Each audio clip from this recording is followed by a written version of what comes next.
नमस्कार, मैं हूं विवेक। विंध्या टाइम्स में आपका बहुत स्वागत करता हूं। मध्य प्रदेश में विधानसभा के चुनाव जैसे नज़दीक आ रहे हैं तो ऐसा लगने लगा जैसे सौगातों की बरसात होने लगी है।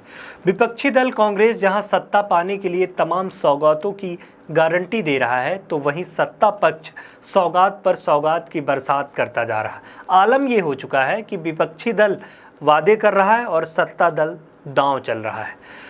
आपको बताएं कि मध्य प्रदेश में साल के अंत में विधानसभा के चुनाव हो जाएंगे और दिसंबर में नई सरकार का गठन हो जाएगा।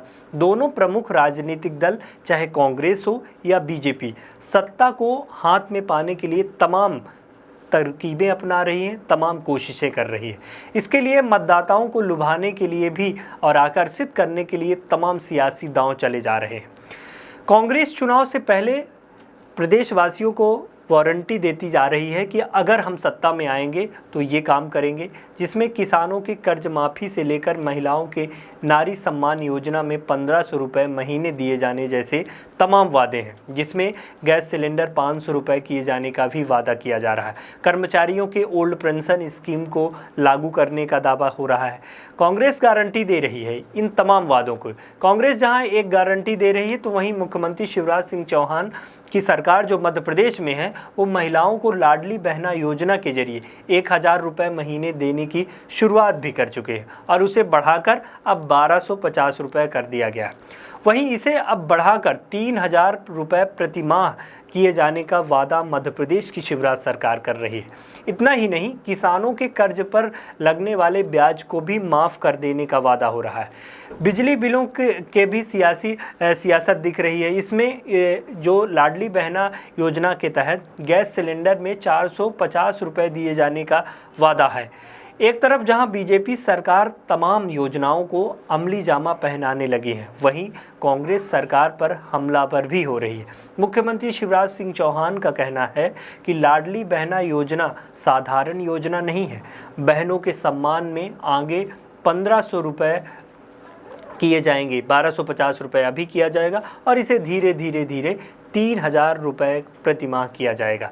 इसके लिए 15,000 करोड़ रुपए भी कुछ नहीं है। किसानों को शून्य ब्याज पर बीजेपी की सरकार ने दिया है। प्रदेश में निवेश बढ़ रहा है, जिसमें व्यापार और उद्योगी जो लोग हैं उनको बुलाया जा रहा है, यानी कि उद्योगों को बढ़ावा देने का काम किया जा रहा है। कमलनाथ ने वल्लभ भवन को भ्रष्टाचार का अड्डा कहा। कमलनाथ ने कहा कि वल्लभ भवन को भ्रष्टाचार का अड्डा बना दिया गया है।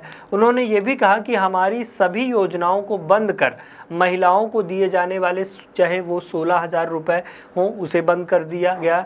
बेटी की शादी में पैसे नहीं दिए गए जा रहे हैं। बुजुर्गों को तीर्थ दर्शन योजना बंद कर दी गई। एक तरफ जहां बीजेपी और मुख्यमंत्री शिवराज सिंह चौहान ने कांग्रेस पर हमले किए तो वहीं कमलनाथ ने भी शिवराज सिंह चौहान पर हमला बोला है।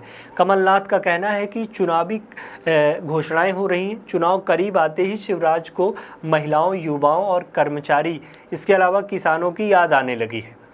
झूठ और घोषणाएं मशीन की जिस तरह दुगनी रफ्तार से मुख्यमंत्री शिवराज सिंह चौहान कर रहे हैं, प्रदेश की जनता सब समझ रही है। प्रदेश की जनता जान गई है कि बीजेपी और शिवराज को अब तो उनकी सामूहिक विदाई का वक्त आ गया है।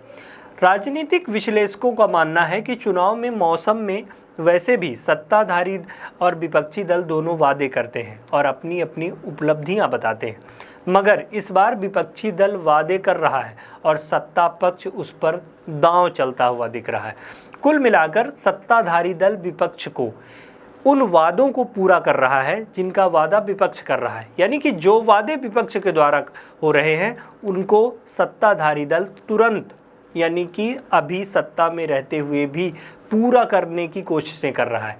यही कारण है कि राज्य का विधानसभा चुनाव दिन ब दिन दिलचस्प और रोचक होता जा रहा है। अब आने वाले समय में किस तरह की परिस्थितियां होगी ये तो आने वाला वक्त बताएगा, लेकिन जिस तरह मध्य प्रदेश में सियासत चल रही है, कांग्रेस लगातार वादा कर रही है कि हम सत्ता में आएंगे तो ये करेंगे, और वहीं बीजेपी ये वादे के साथ ये तमाम काम कर रही है कि हम सत्ता में आने से पहले, यानी कि हम जो सत्ता में हैं वो तमाम वादे हम पहले ही पूरा कर देंगे जो कांग्रेस आने के बाद करने का वादा कर रही है। इसलिए मध्य प्रदेश में विधानसभा का चुनाव और भी दिलचस्प होता जा रहा है।